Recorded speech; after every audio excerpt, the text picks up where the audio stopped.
Somebody who's heard this, and notwithstanding your comments about how to better integrate Syrian NGOs in this response, at least from my experience, I've been humanitarian coordinator maybe 5 or 6 times in the field, and I ran WHS response to crisis for the last 20 years. I've never seen national NGOs incorporated, maybe not perfectly, but into full credit or dignity. I'd like to think, and maybe people who would disagree, that this has changed in the Syria response.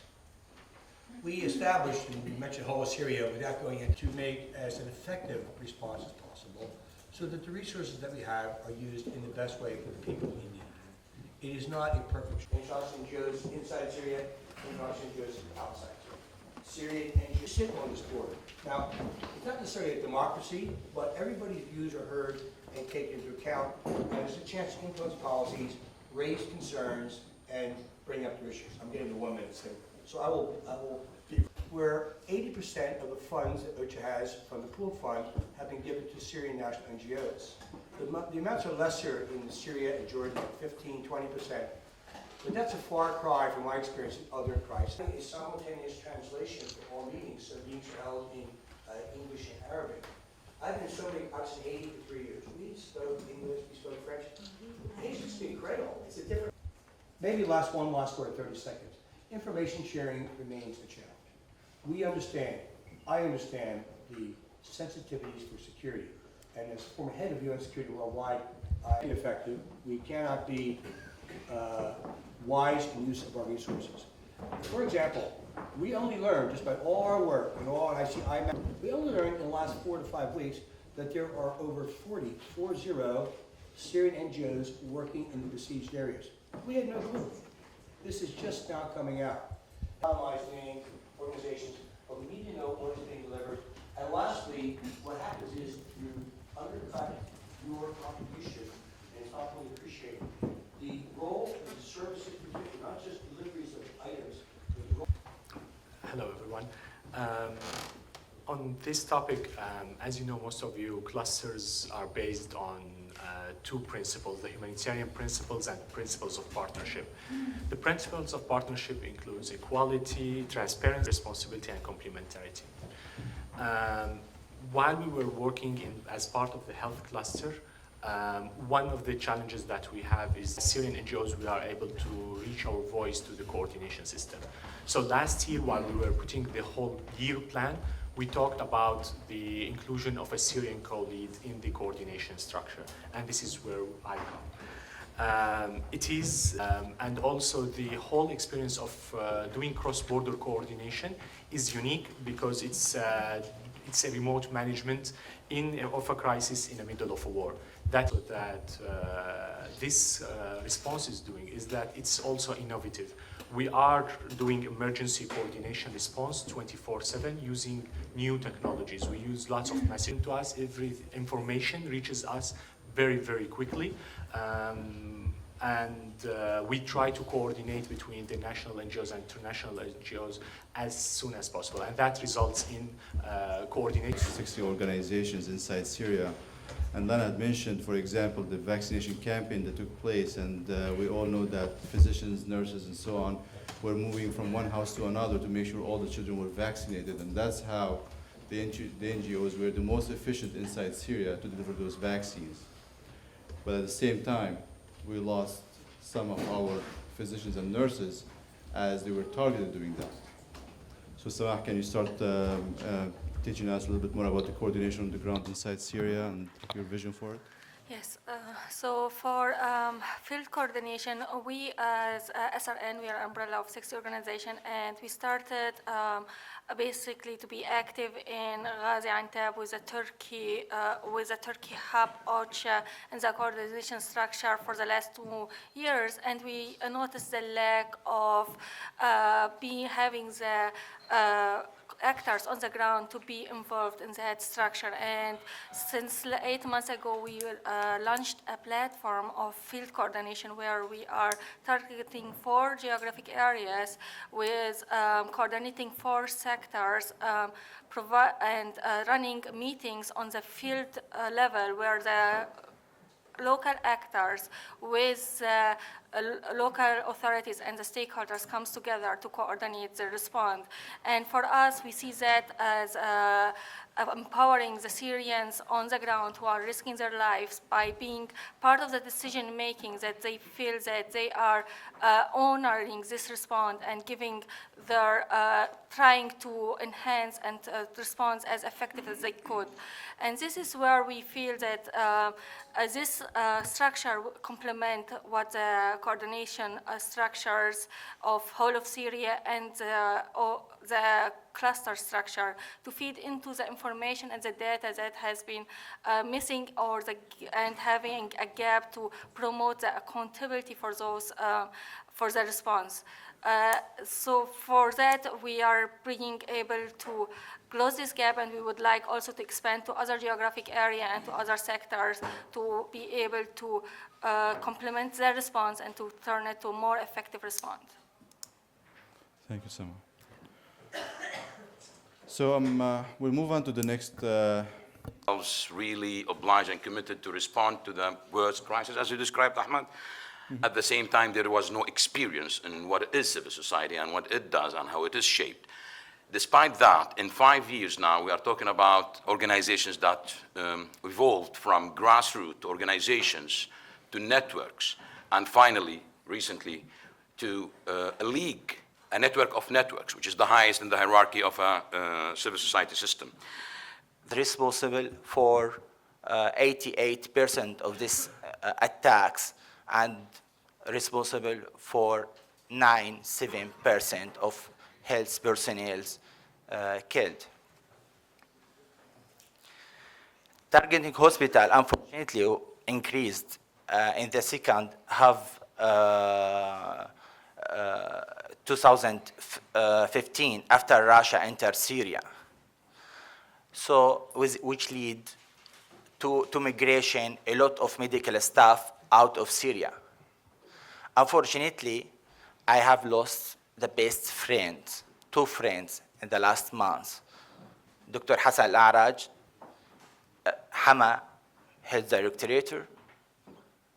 Unfortunately, Dr. Hassan Al-Araj was me in Qatar. There was conference about health situation inside of Syria, and he was presenter about protection of health facility. But after he come back to Syria, he was killed there. And unfortunately, I lost my best friend, Dr. Wasim Maaz. Everyone know about Al-Quds hospital attack. This is my hospital. I lost still 2 years in this hospital. We was sleeping in the same room. So I can, until now, I can't go inside of Syria and still working inside of Syria, but a lot of doctors, not like me, they go out of Syria. This is a big challenge for us. Just, I want to see one word. I want to ask all international agencies to help us, to support us in our response. Thank you. Thank you. Staffed, underpaid, overworked, operating on very low budgets for our core team, which means that in a lot of the times, coordination has been really a white man luxury for us. We cannot send every staff to 4, 5, 6 OCHA, UN, and meetings, plus have our own meetings as Syrian civil society organizations. And other than that, the second obstacle that we were facing is the fact that, unfortunately, a lot of the funding has created some rivalry because of the lack of resources, which means that a lot of our organizations, as Dr. Zaidoun was saying, because we are new in the civil society, it took us a little bit of time to gain our trust to each other, but also, our ability to coordinate with each other. other.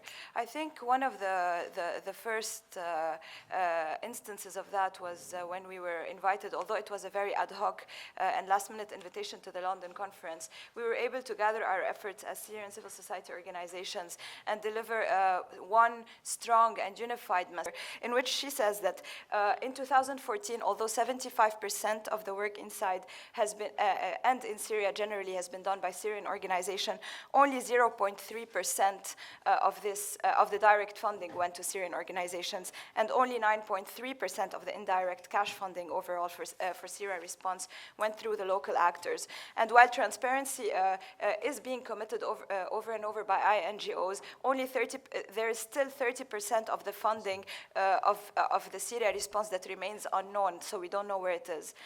This statement has been endorsed by 83 organizations, which I think is a great outcome. I really hope that you all help us disseminate it widely, and I really hope that we all continue working together to evolve the system. And finally, I think it's question time, so please ask a Syrian. Thank you. Thank you.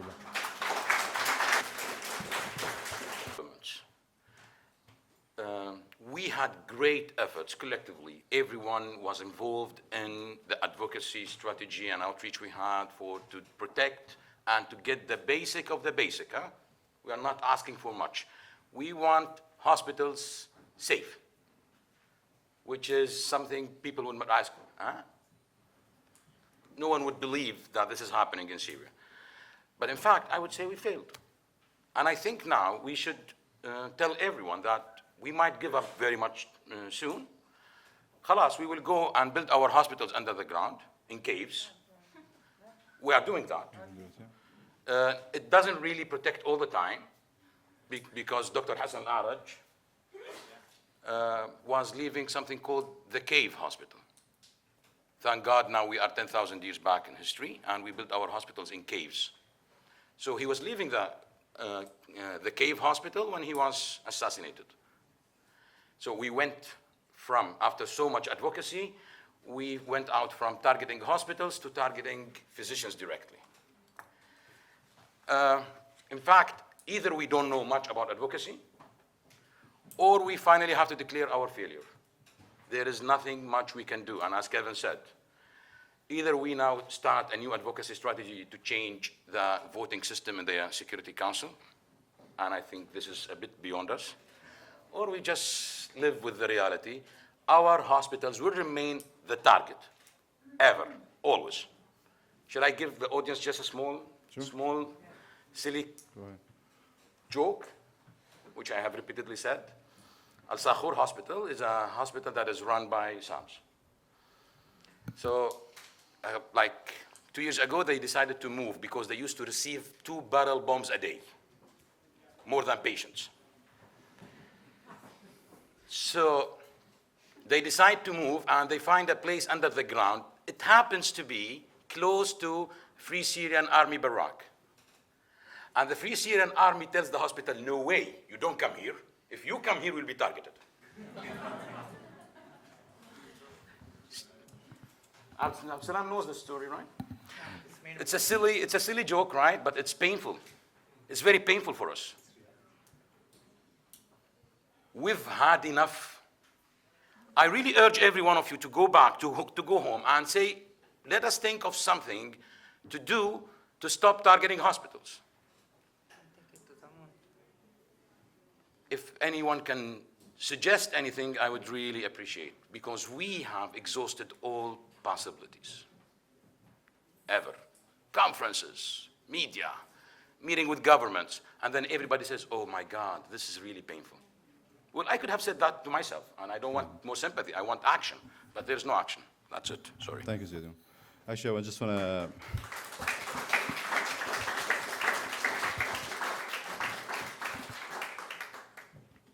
I just want to reinforce the point that Zidou... Friendly spaces for children, and them putting this as a priority for them, it did empower them through the platforms that they wanted to do this assessment. And for us, we provided them with very little funds, less than $15,000, where we were able to get 1,050 schools information and data that we went through all the schools in Aleppo Governorate and Idlib Governorate, and we were able to collect that data, and now we are analyzing it, and we're going to release this report, which is, in my opinion, a very great achievement, seeing how the community, when they get together, when they wanted to do the priority and want to do the assessment and feel the need of the assessment and recognize if this assessment will be done and this data will be available, that we will be funded.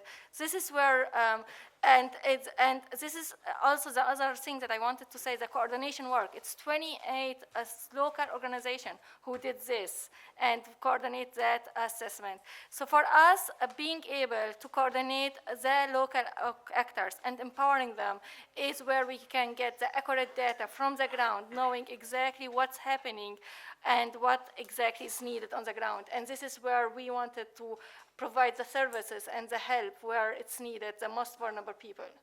And this is what we could also achieve. Thank you. Any other comments from the panelists? Kevin, for example, in terms of those data? Right now in Syria. And when it comes to donors, it's the most difficult place to give money to. The first concern the donor has is, well, how can you make sure that education is not getting to extremist end? Well, we don't teach jihad, and we don't teach Islamic math. We don't teach Islamic biology. Right now, Syrian children are deprived of education, and this will bring them more, make them more easy to be taken by extremists. In 10 years, we will be fighting Syrian children because we failed to give them education. Is this fair? Absolutely not. 10 years, they will be extremists. You're just leaving them. And now then, in 10 years, these are extremists and we should fight them. Do the duty now. Educate them now to protect us and yourself. 2 million children is not a problem for Syria and not a problem for the neighboring countries. It's a problem for everyone in this world. Absolutely. Thank you, Zidane. Kevin? Just a generation that UNICEF is leading the way on, and good on them, has really gotten a lot of support. I think of the monies pledged in London, 1.6 billion was towards education, both inside Syria and outside Syria. It's a challenge. Those who were in the UNICEF panel yesterday, it makes your heart go. You know, kids can be cruel. And listening to that one young Syrian kid who was in a school in Turkey, and they didn't use his first name, they called him the Syrian. You know when you're 13, 14 years old, you want to be accepted, you want to be part of things. I thought my heart went out to this kid. It was tough. Huh? I think lastly, going back to what the doctor was saying, Dr. Ruba, you know, I am, unfortunately, in advocacy, and you can be pessimistic. When the guy who was taking the pictures of the people who were tortured and killed in the prisons in Damascus took those pictures out, all 5,000 of them, displayed, you know, worldwide in the lobby of the UN Secretariat, you would think this would have been you know, some kind of tipping point moment. Yeah. I always think back to the Balkans when the bomb exploded in that village square and killed 82 people. That changed attitudes. We've had lots of market square bombings in Syria. It hasn't changed a damn bit. I don't know what it's going to take to change this dynamic. And unfortunately, and I agree, Doctor, nothing has really worked. I do think this is a very small thing, and I probably, you know, I can't use the expression here, but going the wrong direction here. Pictures from on the ground in Syria are important, yeah? And it's amazing in this Twitter, Facebook, WhatsApp world, we, at least maybe I'm just not reading the right things, we don't get as many pictures of actions and destruction on the ground as one would like to see. I would like to use these pictures in UN sit-reps and reports, et cetera. So when you talk about the murder of the doctors and the bombings of the hospitals, to insert graphics and things, which I think have more of an impact. It's not going to change world opinion, but I think it would make a more telling and compelling story. I'll stop there. I see the Secretary General's people are here, so maybe he's coming. I don't know. Sure. I just spent to you with a tribute to those who we are working for and those This has 100,000 names of the Syrian people who died. It was done by my colleague, Lina Sergia, who leads the current foundation. Obviously, at this time, this is outdated, as we're looking for more 400,000 people who died inside Syria. Again, I thank you for joining us this morning, and I would ask you please to come over here and join us. Thank you.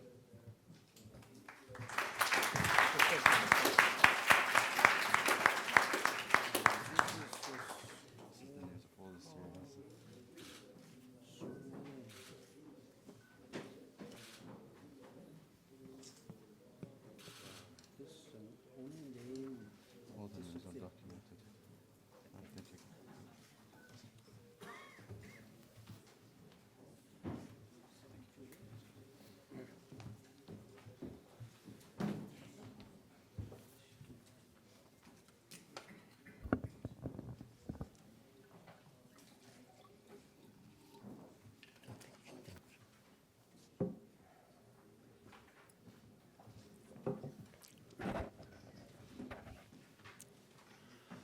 Thank you, Dr. Ahmad Tarakij, moderator, Syrian American Medical Society, distinguished representatives of Syrian non-governmental organizations, distinguished guests, ladies and gentlemen, and friends of Syria. Salam alaikum, merhaba, good morning.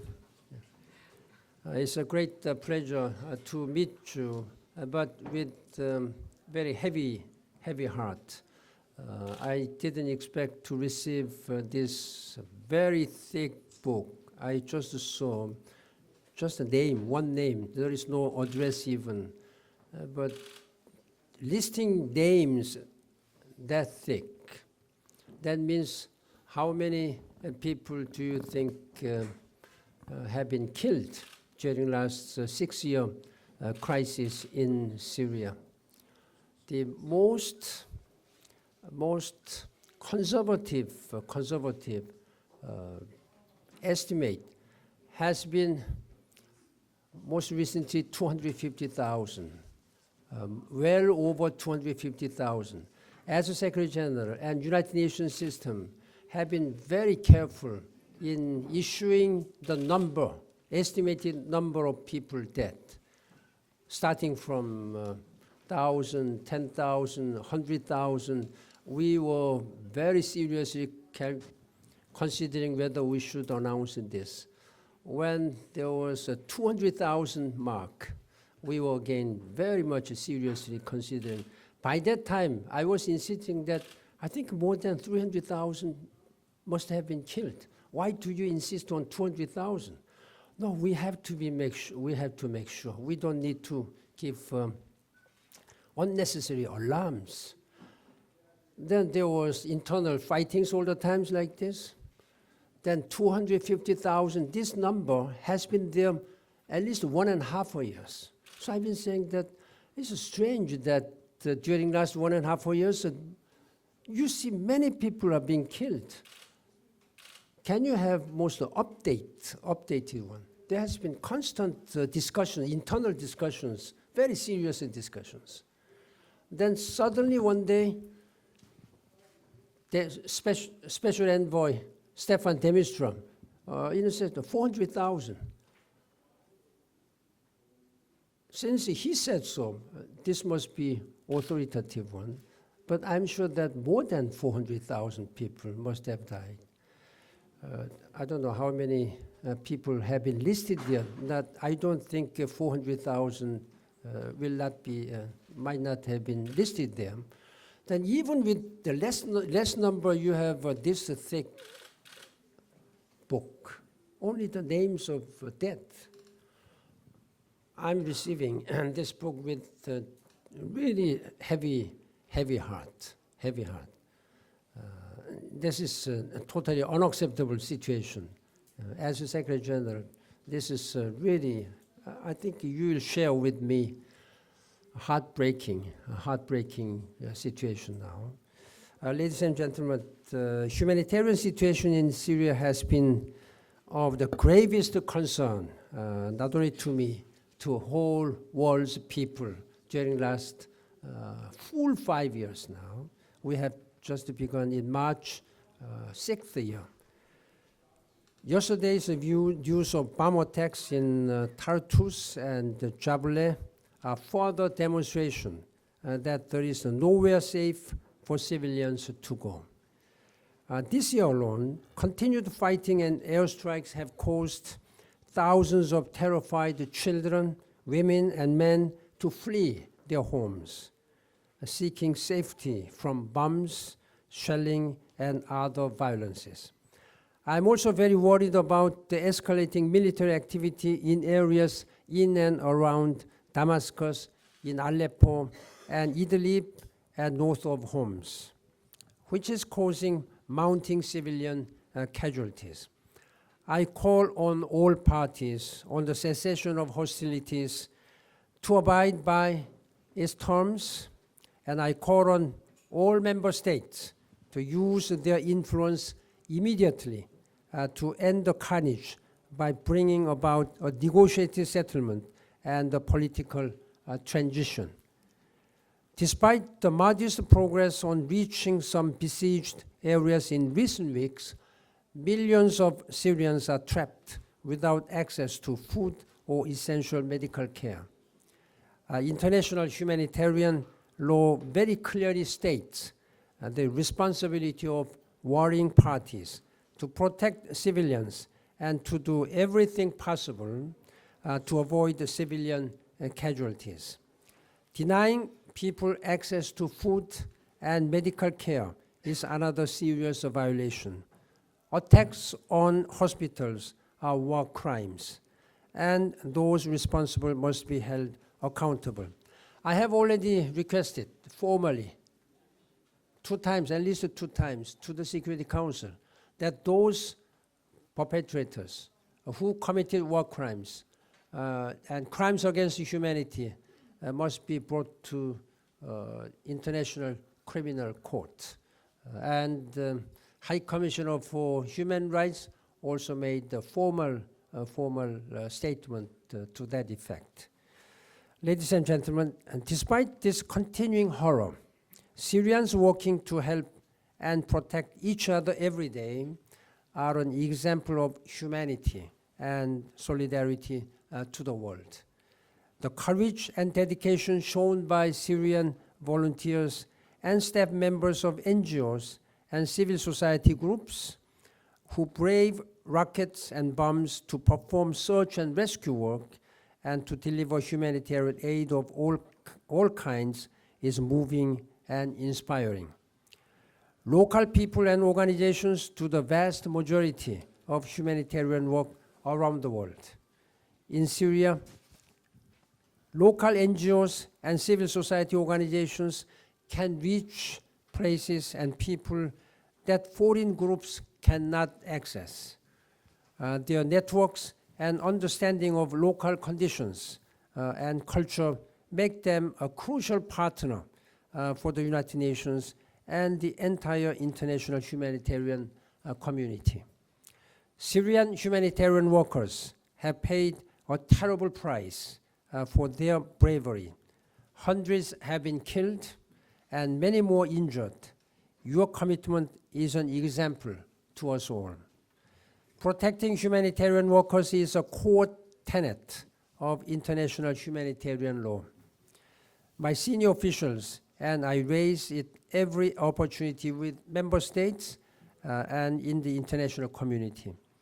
Mobilizing world leaders to recommit to upholding the rules of war is one of core responsibilities of the Agenda for Humanity, which will be adopted at the end of today. People sometimes tell me I have the most difficult job in the world. At those times, I think of humanitarian workers struggling to deliver life-saving aid under fire, and I cannot agree to that. There are many more people who are working most difficult job now. The United Nations will continue its partnership with you and will build and expand on our relationship for as long as Syrians need humanitarian aid. And beyond that, when a negotiated settlement for transition is reached and you start the work of rebuilding your beautiful country. In the meantime, Stefan de Mistura, with the help of ISSG, particularly United States and Russia, are working very hard to resume this political dialogue in Geneva as soon as possible. And at the same time, we believe that just going on this dialogue may not give answer when these hostilities continue. The cessation of hostilities must be holding so that we can deliver humanitarian assistance to many people. There are still 4.6 million people who are living in the besieged and hard to reach areas. We've been really trying to do that. As I told you, many hundreds of humanitarian workers of Syria have been killed. That really hampers our humanitarian, international humanitarian workers to have access. I've been urging them to get rid of or eliminate all these cumbersome administrative hindrances, bureaucracies, and roadblocks, checkpoints. That's why we've been even trying to provide aid through airdrops. But airdrops, it is easy to say, but very difficult in practice. Because of the very serious danger, they cannot do it at a low altitude. They have to go very high altitude, many thousand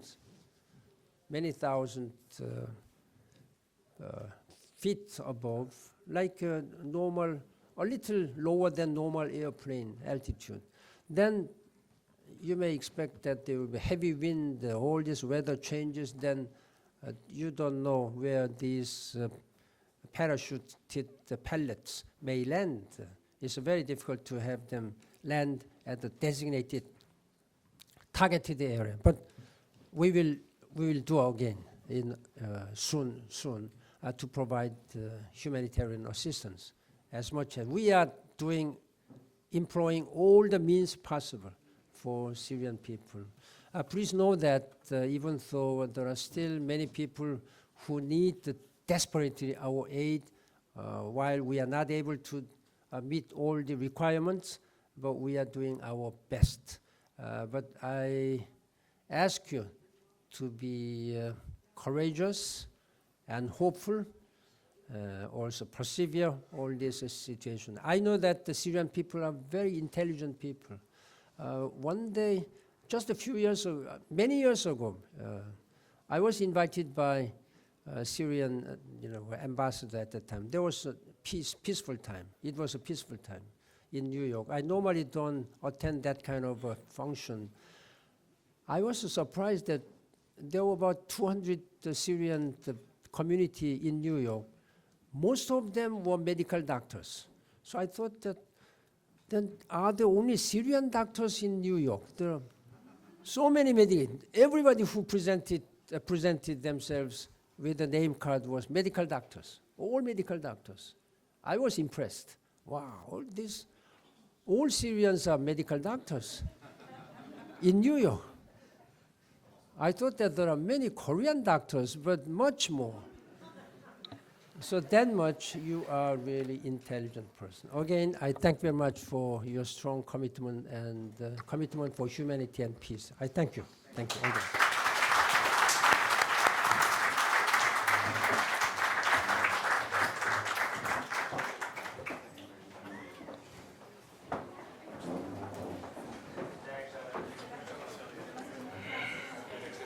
Rush to next event. Sorry, took the.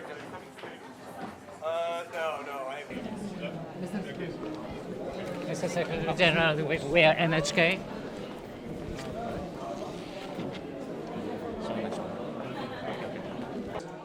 Until now, especially the speeches by the states, the governments, on how to stop the bloodshed in Syria.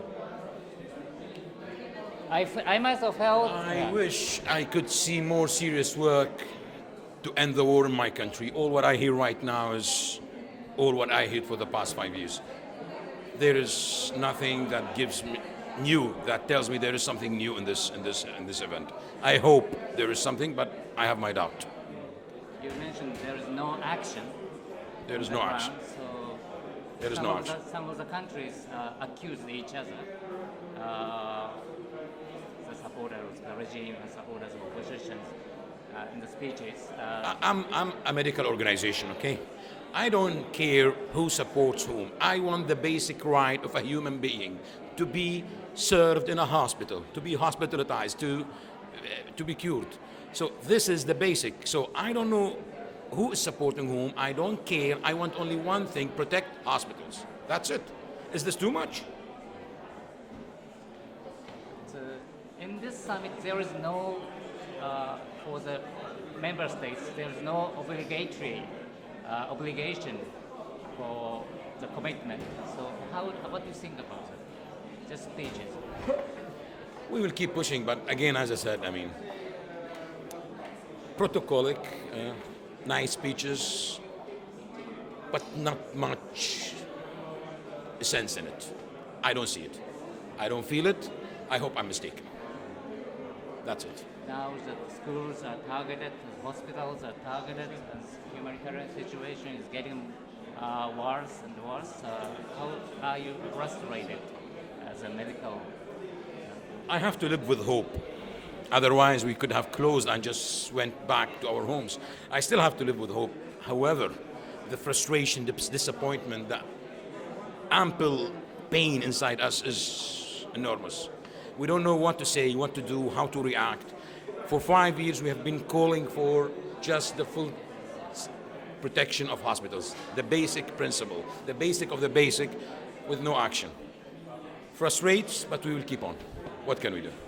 What do you demand, international community, now? End the war in my country. That's it. Thank you. Thank you very much. The agenda for humanity that was put with a pure commitment, it does serve the Syrian causes, because Syria being the biggest crisis since World War II, as a humanitarian crisis that affected more than 13 million Syrians and more than 11 million displaced people, that the summit is serving the cause to enhance the humanitarian response for the future, and the core commitment, all of them, is really backing up to respond to the Syrian crisis and to the humanitarian needs of the Syrian crisis.